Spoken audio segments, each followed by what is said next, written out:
반갑습니다. 오늘도 수요일에 함께하는 하나님의 말씀 성경 맛보기 시간 골로새서 계속해서 이어가도록 하겠습니다. 오늘 본문은 골로새서 4장 2절부터 6절까지의 말씀입니다.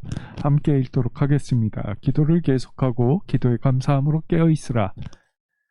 또한 우리를 위하여 기도하되 하나님이 전도할 문을 우리에게 열어주사 그리스도의 비밀을 말하게 하시기를 구하라. 내가 이 일 때문에 매임을 당하였노라. 그리하면 내가 마땅히 할 말로서 이 비밀을 나타내리라. 외인에게 대해서는 지혜로 행하여 세월을 아끼라.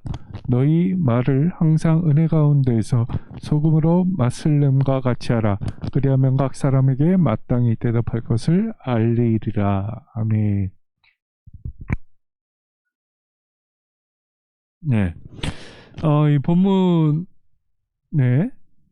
내용 보도록 하겠습니다. 골로새서 4장 2절부터 6절까지의 주제가 두 가지가 있습니다. 크게 두 가지가 있는데 하나는 기도와 전도입니다. 그리고 두 번째는 외인에 대한 태도입니다.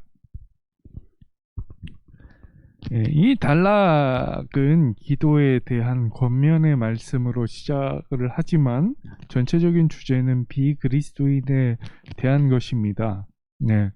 그리스도인의 가정과 직장에서의 인간관계를 다루는 앞의 말씀에 이어서 이제 비그리스도인들과 관계에 대한 말씀으로 이어지게 되는 것이죠. 한편으로는 이전의 그리스도인의 삶과 관련된 주제들 그래도 거룩함과 사랑, 찬양, 감사 등의 그 연속된 주제들의 나열이 조금은 이제 다른 각도의 단락으로 잠시 끊어진 듯 보이다가 이 단락들과 다시 연계하려는 그 저자 사도 바울의 의도가 엿보인다 라고 말씀드릴 수가 있습니다. 이런 점에서 볼 때 3장의 흐름이 4장까지 연속된다고 보시면 되는데요. 큰 주제로 이제 첫 번째 단락인 기도와 전도에 대해서 알아보도록 하죠.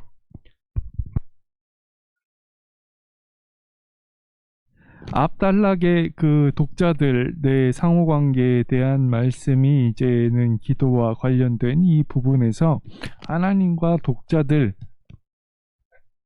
그리고 저자 그룹의 이 3방향 관계로 바뀌게 되는 것입니다. 여기서 기도의 주제는 이제 3방향 관계와 관련되고 있습니다. 저자 그룹은 독자들에게 그들을 위해 기도해 줄 것을 요청합니다. 독자들은 하나님께 기도하되 우리 그룹을 위해 기도하고 이 기도에 힘입어 우리는 담대히 전도합니다 라고 말하면서 이제 우리와 전도의 대상들의 관계를 부각시키게 되는 것이죠.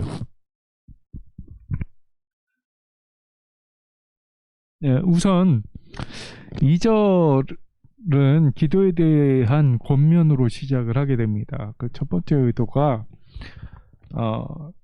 기도가 그리스도인의 삶의 필수 요소이기 때문에 기도를 권면을 하고 있는 것이죠. 기도의 중요성을 강조하는 것이 지나치지 않습니다. 오늘 새벽에도 그렇고 이제 담임 목사님께서도 항상 기도에 힘쓰라. 그리고 이 기도를 이제 끊임없이 해야 된다. 영역이 생기기 위해서 기도해야 된다라고 말씀하시는데 맞습니다. 이렇게 신앙인들에 있어서는 필수적, 그리스도인의 삶의 필수적 요소이기 때문에 강조할 수밖에 없는 것입니다. 어쩌면 이제까지의 그 관계적인 모든 문제 해결의 출발점이 기도라고 할 수도 있을 것입니다. 그렇기 때문에 그리스도인들은 먼저 기도를 해야만 합니다. 그리고 두 번째 의도가 있습니다.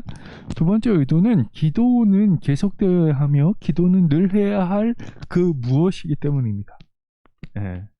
이게 우리 삼시세끼 밥을 먹듯이 해야 된다라는 것이죠. 항상 범사에 감사하고 쉬지 말고 기도해야 된다. 쉬지 말고 기도해야 된다. 이 말의 뜻이 무엇일까를 본다, 생각해 본다면 그냥 계속 되어야 하는 것이죠. 계속 기도는 계속 되어야 하고 기도는 늘 해야 된다라는 것입니다. 운전할 때도 기도할 수 있습니다. 기도를 뭐 어떻게 하라고 성경에 쓰여 있진 않습니다. 눈을 감고 손을 모으고 해야만 기도가 아닙니다. 기도는 그렇게 가르침을 받으셨죠. 하나님과 나와의 대화라고. 대화할 때 꼭 눈을 감아야 됩니까? 아니죠. 네, 아닙니다. 걸어 다니면서도 하나님과 소통할 수 있고 하나님과 대화할 수 있는 것입니다. 그게 기도입니다. 그래서 계속되어지는 것이 나와 함께 걷고 계신 예수 그리스도와 대화를 끊임없이 하는 것이 기도인데, 그 기도가 계속되어야만 하면 늘 해야 된다라는 것입니다. 세 번째는 이를 잘 설명해 주는 세 번째 의도인데요. 생활화되어야 된다라는 것이죠. 생활화되어야 된다. 늘 기도로 깨어 있어야 한다라는 것입니다.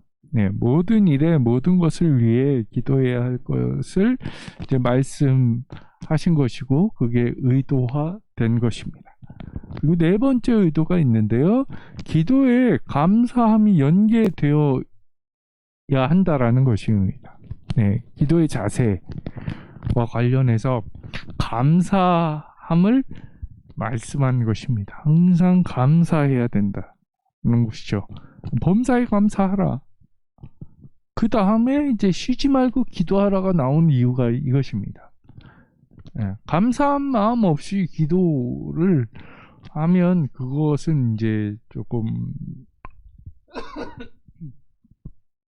어찌 보면 죄송합니다. 어찌 보면 이제 불완전한 것일지도 모른다 라고 말씀드릴 수도 있겠습니다. 이게 그 기도가 현재와 미래에 대한 간구의 성격이거든요.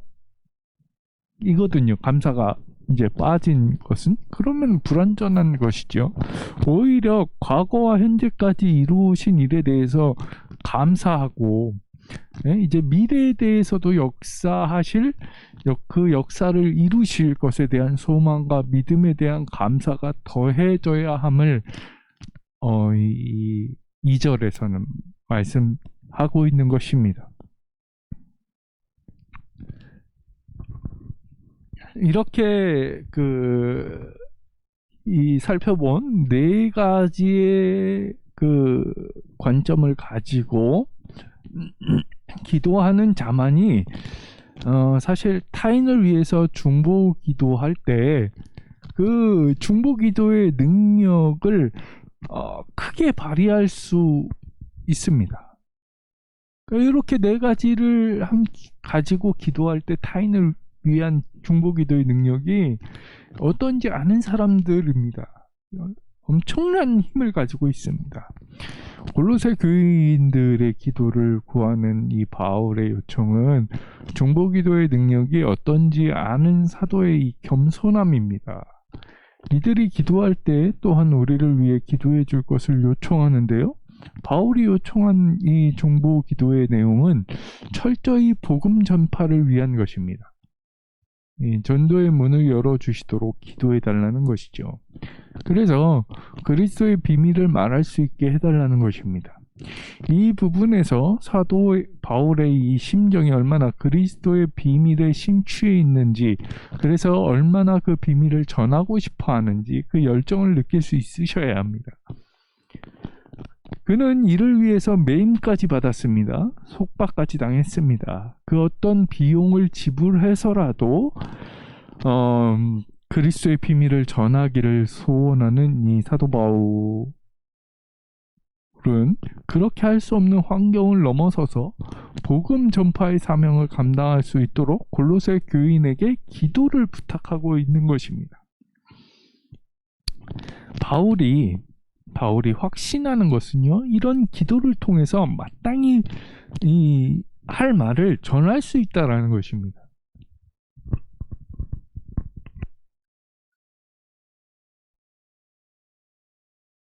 교회의 이 복음 사역 혹은 선교 사역에는 이같이 기도가 필요합니다.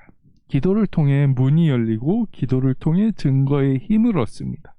물론 교회와 전도 주체들의 복음을 증거하고자 하는 열심과 각오도 굉장히 중요합니다. 그러나 기도가 없이는 담대한 능력도 지혜의 말씀을 얻을 수 없다는 점을 사도 바울은 너무나도 잘 알고 있었습니다. 우리도 전도할 때 이 담대함으로 나아가기 위해서 먼저 기도로 준비되어야 될 것을 오늘 본문을 통해 배우는 것 같습니다. 두 번째 큰 주제, 외인에 대한 태도입니다. 네, 이 두 절은 골로새 이 교인들이 외인이라고 했는데 이게 외부인입니다. 외부인. 즉 비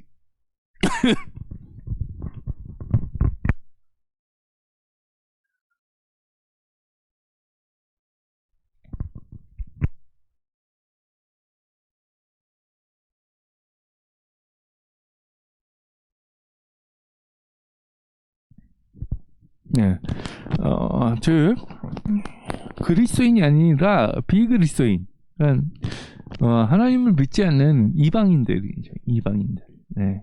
이방인들과의 이 관계를 어떻게 해나가야 될지에 대한 권면의 말씀입니다.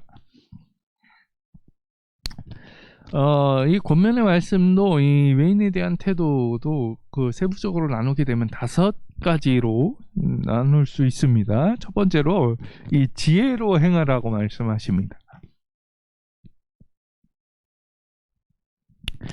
이 말씀은 구체적이지 않은 용어를 사용했기 때문에 상세한 뜻을 파악하기는 많이 어렵습니다. 그러나 골로새서에서의 이 지혜라는 말이 주로 하나님이 주시는 이 깨달음에 관련되어서 사용되어진 것을 볼 때 이 지혜는 상대를 권하고 가르치는 것과 관련해서 쓰인다는 점을 감안할 필요가 있다라고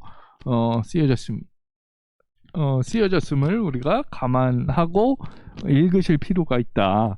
다만 여기서 이제 지혜로 가르치라 하지 않고 지혜로 행하라고 말씀하십니다. 지혜로 가르치지 말고 가르치는 것이 아니라 지혜로 행하라고 해요. 이 행하라는 그리스도인 자신이 먼저 행해봐라. 그러니까 즉 삶의 본을 보일 것을 말씀하신 것입니다. 그러므로 이 지혜로 행하라는 말은 하나님에게서 받은 지혜로 먼저 그렇게 살도록 권유하는 말씀인 것입니다.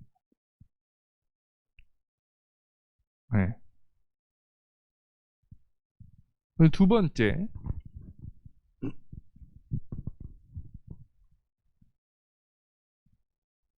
네.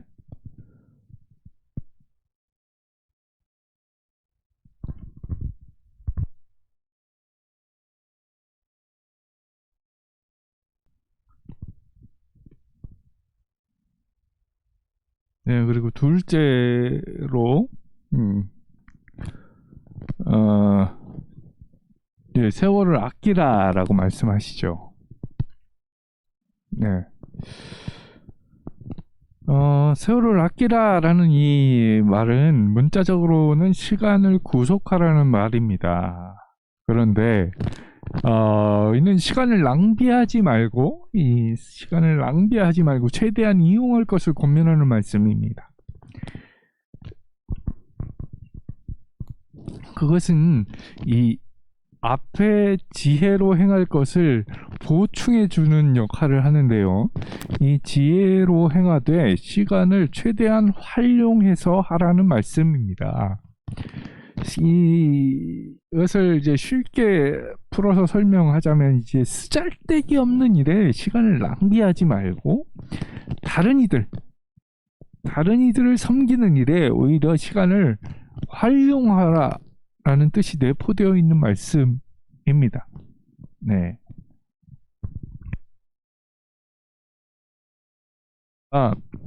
우리가 먹고 마시는 거 굉장히 중요합니다. 그런데 그보다도 더 중요한 것이 우리가 먹고 마시는 즐기고 있는 이 중에도 누군가는 아파하고 있고 힘들어하고 있다라는 것이죠. 그런 사람들을 섬기는데 더 이렇게 시간을 활용하라라고 말씀하시는 겁니다. 네, 그리고 세 번째, 외인에게 하는 말은 은혜 가운데 해야 한다라고 말씀합니다. 이 은혜는요, 하나님이 주신 이 사랑과 직접 그리고 간접적으로 연계되는 단어입니다.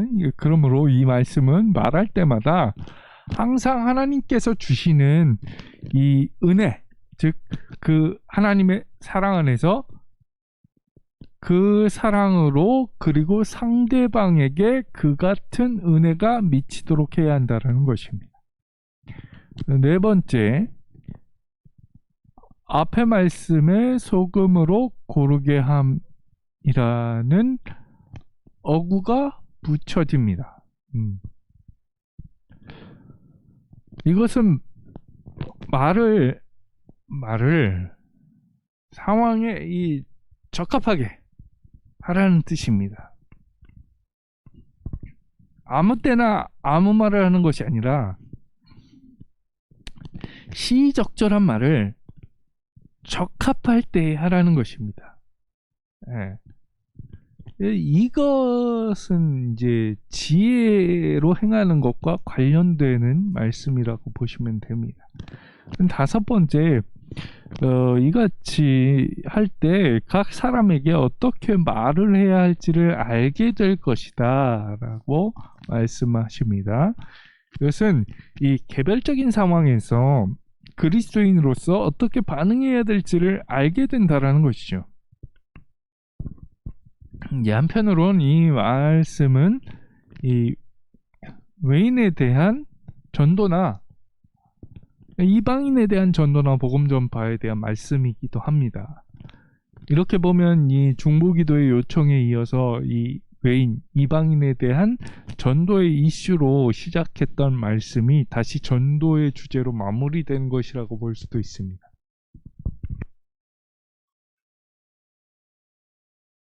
그런데 이 4장 2절부터 6절 오늘 본문에서 보면 본 동사는 2절에 기도에 힘쓰다 와 4절에 지혜로 행하다입니다.